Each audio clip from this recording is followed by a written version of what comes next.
The first case on the docket for Wednesday, March 30th, 2022 is appeal number 121862, State of Kansas versus Orville, William Sieg, Leavenworth County, briefs both sides.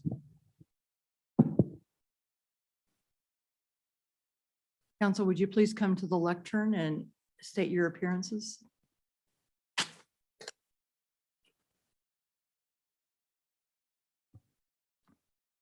Your Honor, my name is Randall Hodgkinson. I'm appearing today on behalf of Mr. Sieg, and I'm ready for argument. Thank you.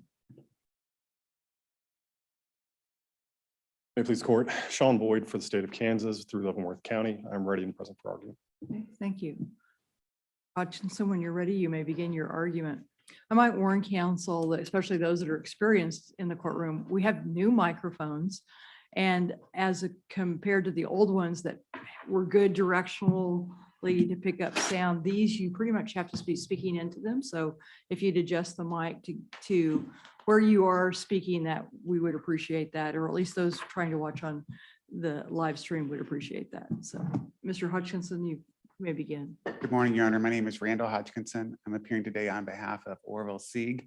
I request 3 minutes for rebuttal. 3 minutes is granted. Thank you.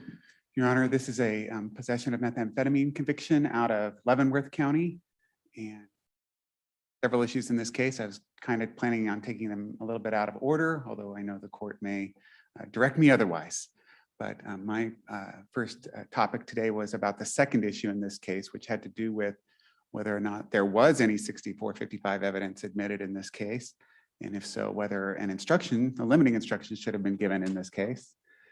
And in the absence of that limiting instruction, whether it was reversible error. The Court of Appeals in this case found that they weren't sure whether there was 6455 evidence or not. They seemed pretty skeptical of it, but said in any case, it didn't amount to clear error in this case. So I want to address sort of both of those points going forward, because I recognize I have to get both of them to get relief from Mr. Sieg. So the first question in this case is whether there was any 6455 evidence admitted in this case.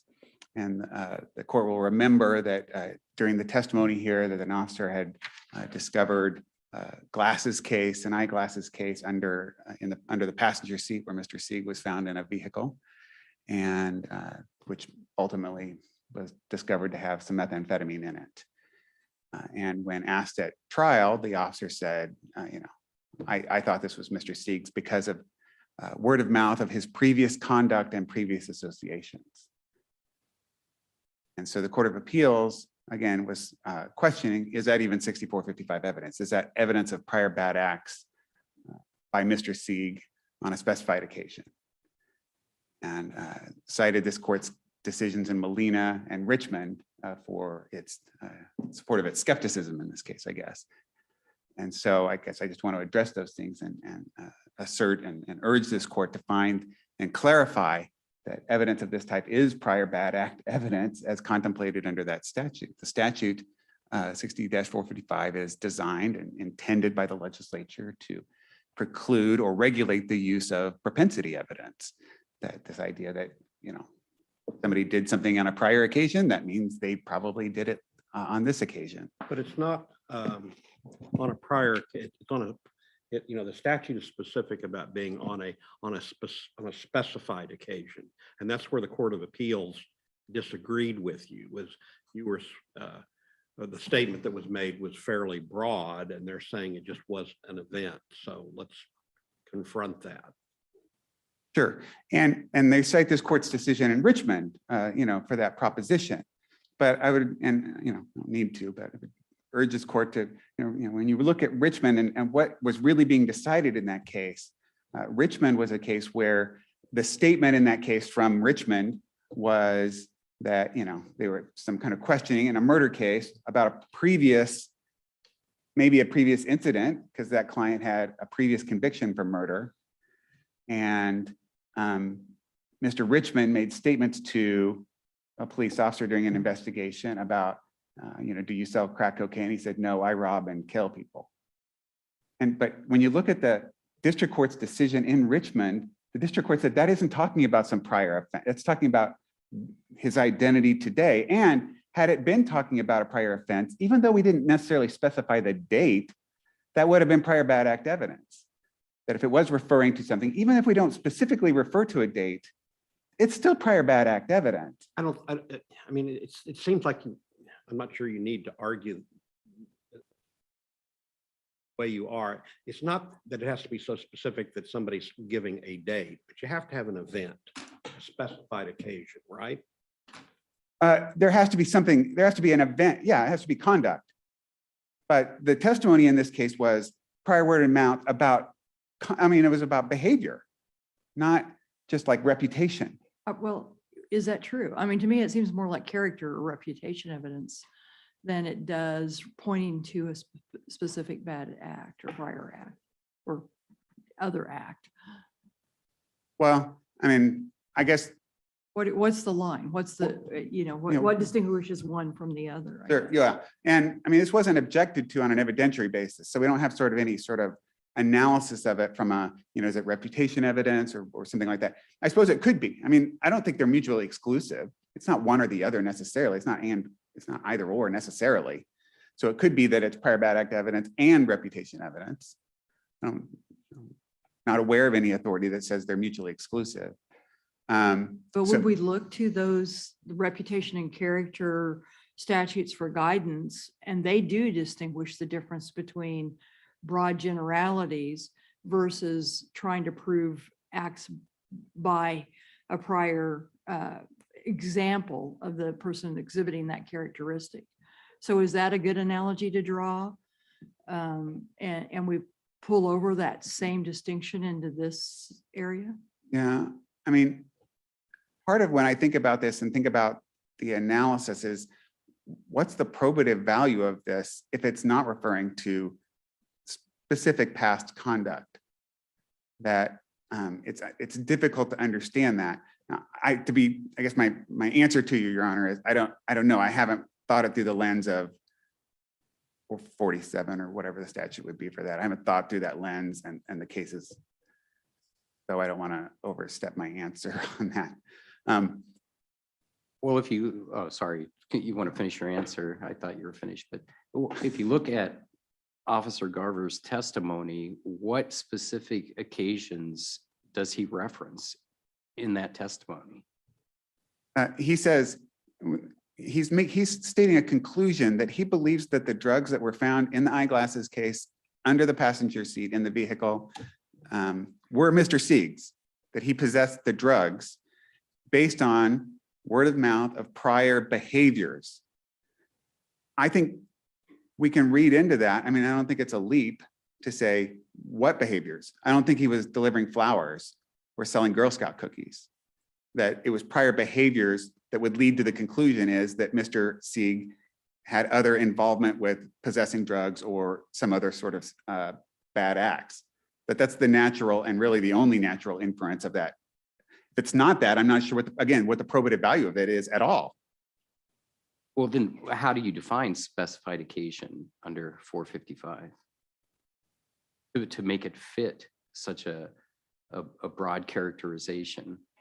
That it's talking about identifiable conduct, but not necessarily like on a particular day.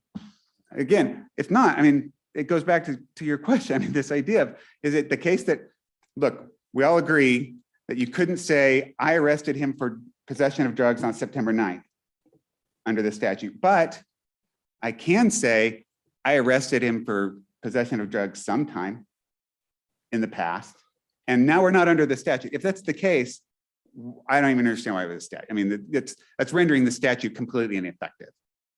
That you can get around 6455 by just instructing your witness, don't be very specific, don't get into the details of it, and we're not going to be under the statute then anymore. Based on our case law, wouldn't the appropriate remedy here to go across the street and change the word of the statute, the wording of the statute? Because here, I think the plain language of the statute says another specified occasion, and under your hypothetical, sure, under the plain language of the statute, that's what happens, and maybe that's a bad outcome. But is that something we can fix? The legislature chose these words. I think when you do statutory interpretation, you look at the statute and try to discern the intent of the legislature. I think is the the understanding of statutory interpretation. But how do you interpret, as Justice Wall said, specified occasion?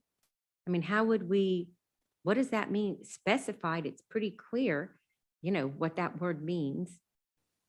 I mean, again, I might analogize this to like thinking about somebody committing a crime. Do I have to show that a person committed a crime on a specific date? Generally, no, that's not an element of the crime. But I have to show that a crime occurred, that there was an event that occurred that meant whatever it is the elements of the crime. Here, and for example, in this case, we have evidence that the officer is saying this person committed conduct in the past that I think can be reasonably inferred to be prior bad act evidence, and that's specified, that's evidence of a prior bad act on a specified occasion, even if I can't specify the date or, you know, those I'm kind not of talking things. about a date, but yeah, more what you were talking about. Let's use an egregious example even. He said, well, I think he raped this person because he's raped in the past. Okay, so that's what you're saying is that under the language of the statute, you know, that could come in, right? If the Court of Appeals interpretation of Richmond is right, then I don't understand why that wouldn't come in, because you did not Right. say there was a specific occasion of it. It's just this general sort of allegation of something without any specificity. Right. And And so that's and that I- goes back to the legislature, you know, if this is not what they meant and we have cases, you know, saying that, then why isn't your relief across the street? well, I also think you have cases that, I mean, what do you think, does the court think, you know, the purpose of 60-455 is? But we don't have to go to the purpose, do we? Since the plain language of the statute, we don't go into interpretation. It says specified occasion. That's pretty clear. I mean, but if a interpretation of a statute would render it meaningless, I think you're also supposed to avoid that interpretation. It's not meaningless when you talk about, you know, he raped last year or. If every time a person can get out of it just by not specifying a time or time frame or whatever, then I think it is meaningless. Mr. Hodgkins, you're about out of time, and I'd like for you to address the first issue on sufficiency. And I just want to hear your argument that the paraphernalia involved, which was a spoon, wasn't proven to inject into the system. Go ahead and speak to that, if you would, Sure. before you sit down. So in this case, there was a spoon found and some things, and so my client was charged with possession of paraphernalia. And as I understand it, there was reference to syringes, but no syringes ever found. Were anywhere. found. Okay. And my client was charged with a spoon, which can be paraphernalia in the world. People can use spoons to ingest drugs. But the jury in this case was instructed that the spoon had to be paraphernalia by showing that it was used to inject drugs. Is there any ability for the jury to infer that a spoon can be used to inject, because it's usually used in combination? Or was there any evidence to that effect? Can I finish, Your Honor? Yes. So no, I don't think there's any evidence in this case that a spoon is used in some way to inject drugs in. I mean, I think we can look at this and say, oh, it was just, you know, it was a clerical kind of mistake on the part of this, that they meant to use, they probably meant to say ingest, but the jury instruction clearly said, use the spoon to inject this. And I don't think there's any evidence that you can infer even that the spoon is used to inject the drugs. Are we getting blinded there by the typical way that we're used to thinking of injections for drugs and fluids of that type? But if you look at a common definition of inject, one of the definitions is to introduce. I mean, what the first definition is what we're thinking of is taking a syringe and injecting a drug. But if you know, just looking at, you know, this definition gives that as the first one. And the second one is introduce something into a passage cavity or solid material under pressure. Why isn't that what we? But fit the definition. So two responses to this. One, I mean, certainly we didn't even get into this at the Court of Appeals because the Court of Appeals said we shouldn't even be talking about this because it's not the question.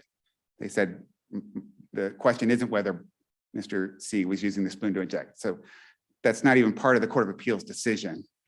But try to answer your question. Yeah, there are a lot of ways that we can introduce that we can use paraphernalia for the consumption use of drugs, and there's a lot of different ways. But I mean, even under the hypothetical you're talking about, there's no evidence and no experience that you ever use a drug for methamphetamine to put it into your body in any way. You may use it to prepare it, something for smoking it or whatever you're doing, however you're doing it. But there's no evidence that you ever use a spoon to introduce it into your body. But isn't it causally related? I mean, that starts the process of the, that it is part of the process that you use to then introduce it into your body. Whether it can be, I mean, because there's no evidence of that in this case, that somehow it was, I mean, and to be honest with you, and surprisingly after all, I don't know. And there's no evidence in this case of like, can you ever use a spoon to get it ready to inject? I don't know the answer to that. Certainly there's no evidence of that in this case. And I don't think that's true, but there's certainly no evidence of that in this case. I'll display my ignorance. How do you use the spoon? Well, I mean, I don't want to get in, I really don't want to get into things that I don't know. I've envisioned it and seen cases where it's used to heat up different kinds of drugs in order to prepare them for smoking or different kinds Or of injection. inhalation. Well, I'm not aware, again, there's no evidence of that. I'm not aware of that. Does there have to be evidence for that? There has to be evidence to support convictions that this was being used with intent to inject this. Okay, so I'll ask the more concrete question. What was the evidence with regard to the spoon from your perspective? That it may have been related to drug use, but not for the purpose of injecting any drugs. I guess I'm yeah, just curious, and- what's the other purpose? Yeah, and I'd have to, What other purpose is there? And I'd have to look at, I mean, I don't even remember, a more accurate answer to your question, Your Honor. I mean, I don't remember if they went into great detail about the use of it and the record in this case. But that's certainly, to the extent that it's not there, it's not our job to put on the evidence of how you use a spoon. That question may be better directed to the state. For my colleague, yeah. I have a quick follow-up to Justice Standridge's questions. If we concluded that the hypothetical, there was a rape last year, is specified enough to qualify under the statute, how does that help your client when the language we are talking about here isn't a crime, rape? It's, at least my reading of the record, behaviors and associations. It's particularly with regard to the behaviors, and it's connected to the answer to Behaviors Justice don't have- Wall's question. I'm sorry.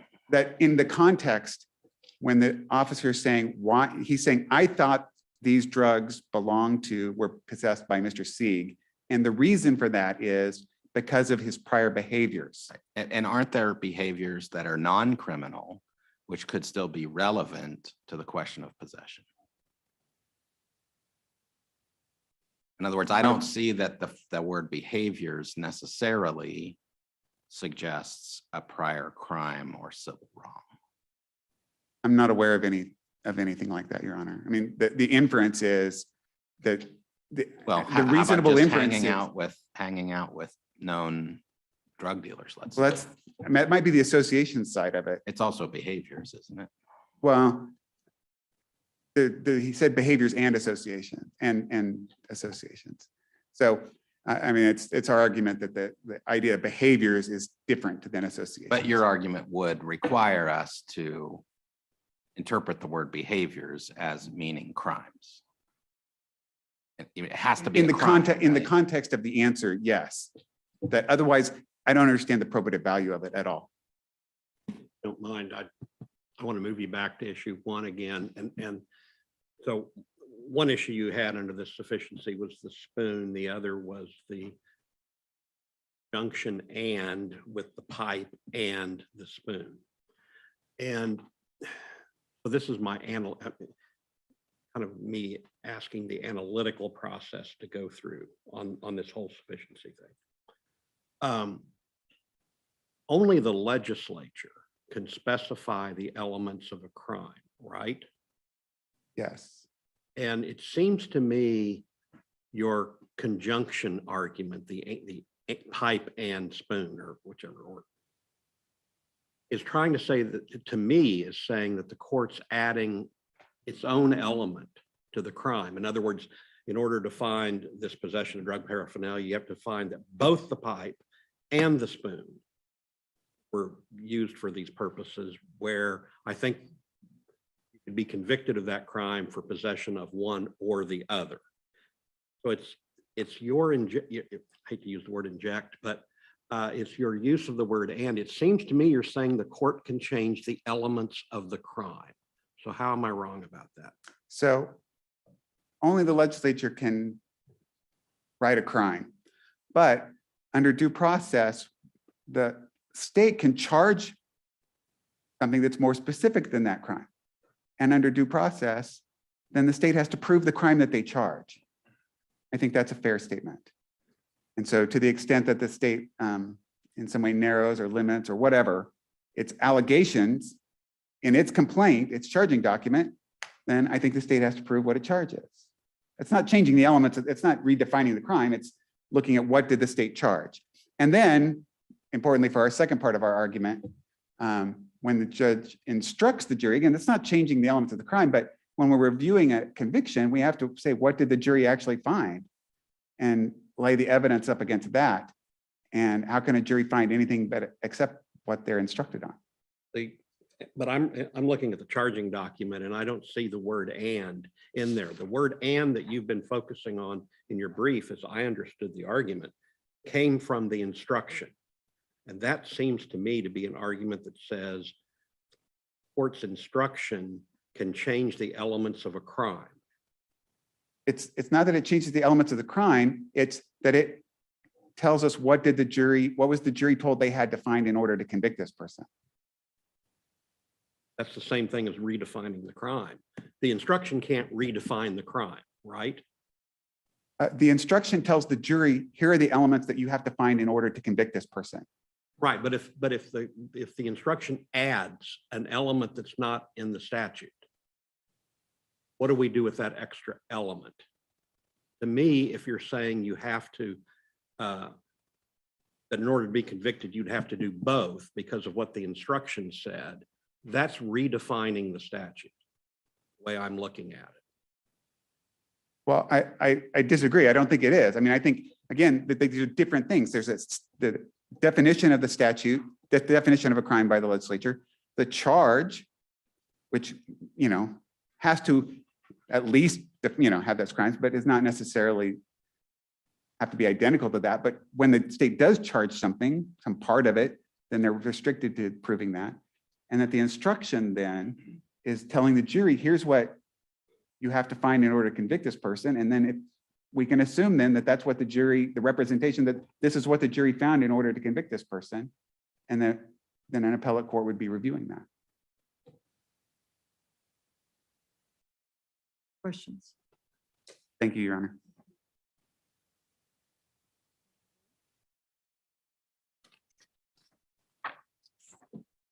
May it please the court, State of Kansas through Sean Boyd from Leavenworth County. I would like to go through it essentially the same way the defense counsel, our appellate counsel just did, starting with issue 2 and then moving to issue 1. But if the court wants to change that or has anything more direct, I'm happy to answer any questions the court has. Looking at issue 2, whether or not the limiting instruction should have been for possible 6455 evidence, I don't believe it would be factually or legally appropriate here in this case.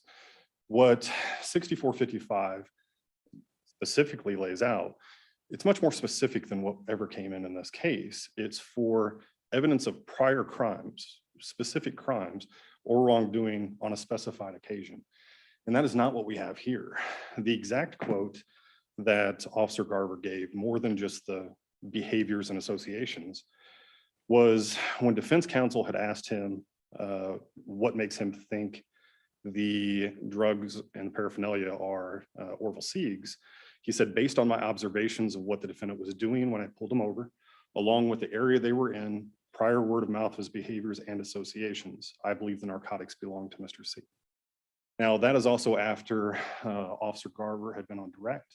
He'd already given quite a few examples of why he believed that the glass case, the paraphernalia, and the drugs were oral Siegs. But what we look at here is there's nothing in that statement that actually goes towards 6455. There's nothing specific either regarding crimes themselves or an occasion. Now, when we look at that, when we talk about prior word of mouth of behaviors really can be anything, as I believe was kind of pointed out earlier and what I pointed out in my brief initially. There's nothing there specific to talk about crimes. It could be anything that the officer has seen, if he's known him for years, anything like that. But he's not getting into anything specific to kind of avoid the problem of bringing up, well, this is a bad person, you should find him guilty because he's a bad person and he's done bad things. That's not what happened here. When we talk about the associations aspect of it, that actually could be quite a few things too. And that could actually be stuff that was testified to in evidence here. Because if the court recalls in the facts of the case, Officer Garver testified that when he first sees the vehicle, it's in front of a known drug house with a man named William Cheatham, who they know to deal drugs. He is on the passenger side where the defendant is later found. And that could be the association he's talking about, just that, hey, I see him with somebody who I know has those problems. But it also could be just, I see him around town. I kind of know where he goes and what he does, but it's nothing specific. Defense in his, or the appellant in his petition gives kind of a example of why this could cause problems. And he says that it's ambiguous, and it's ambiguous kind of for a reason, to avoid 6455. But in his example in the petition, he says the state could really just have their witnesses say really anything kind of ambiguous to avoid 6455. And the example he uses is this person committed a drug crime or crimes in the fall. Well, that may actually be 6455. It's much more specific than anything that was testified to here. When in his own example, he says drug crime, well, he's then talking about a defendant who's committed drug crimes in a drug case. That's something that could be like, hey, look, he's done these crimes in the past. Therefore, he's probably done this, which is exactly what 6455 is for. To show, look at these bad acts that he did in the past. That's why he did this. And he even gives in that example a specific time in the fall. So recently, this man did these bad acts. So therefore, you should consider that when you're doing that here. That's not what we have. So I don't believe legally or factually that that instruction would be appropriate here. And in fact, even if that instruction was there, it would emphasize more and be probably worse for the defendant if that instruction, limiting instruction, was there. Because essentially with a kind of a vague statement there, it could be a lot of things. It could be really anything. And it's not specified to anyone.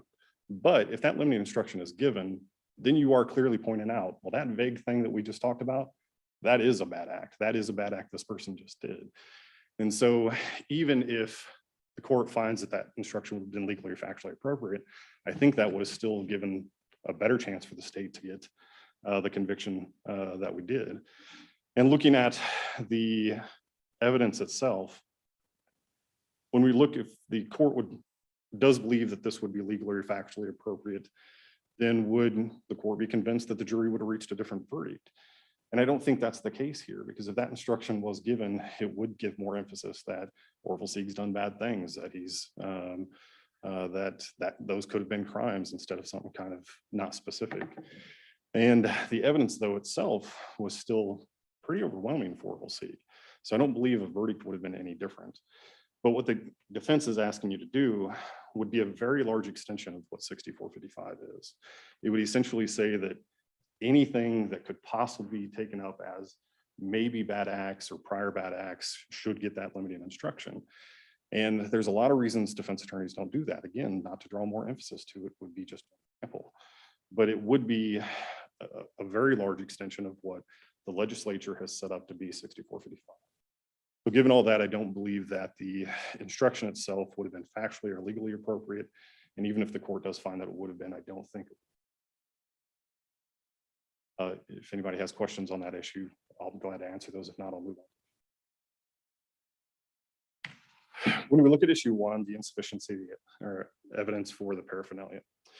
Now, the defense argues that the instructions were essentially incorrect that the state needs to prove what it was charged and then what was in the instructions.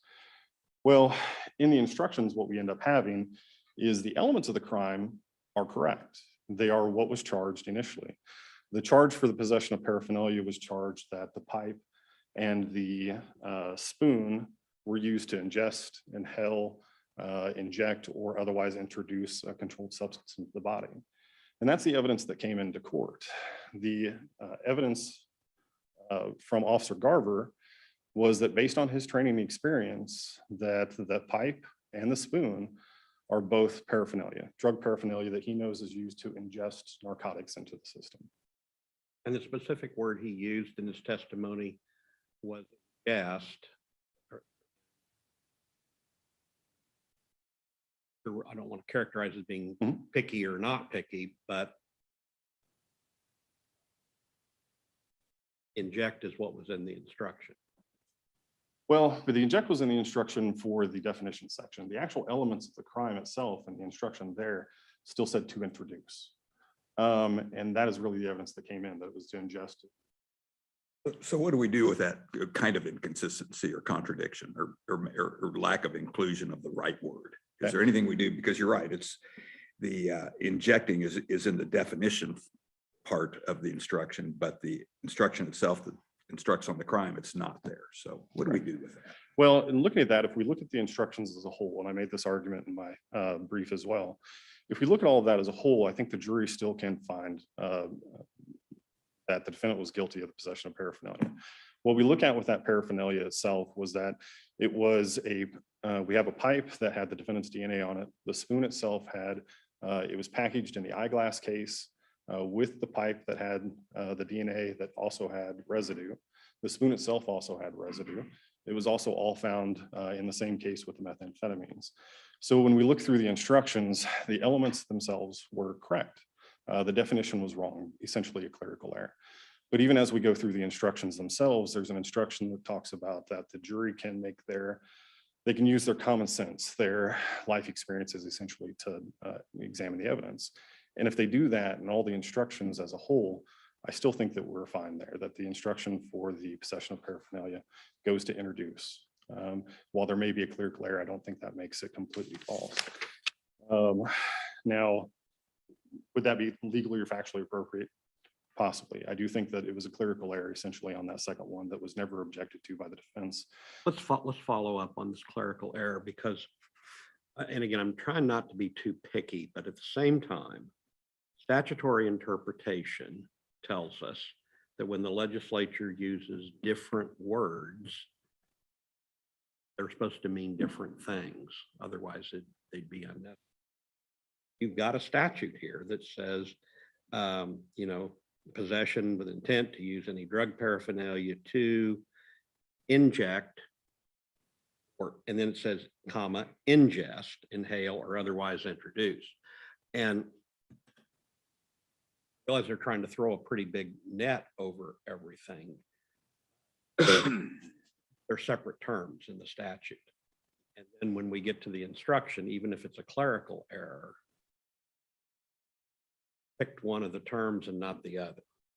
And your test and your evidence is using the other term, not the one that's in the definition. And that gets back, I think, to, the argument of the defendant and Justice Rosen's question is, how do we just ignore that?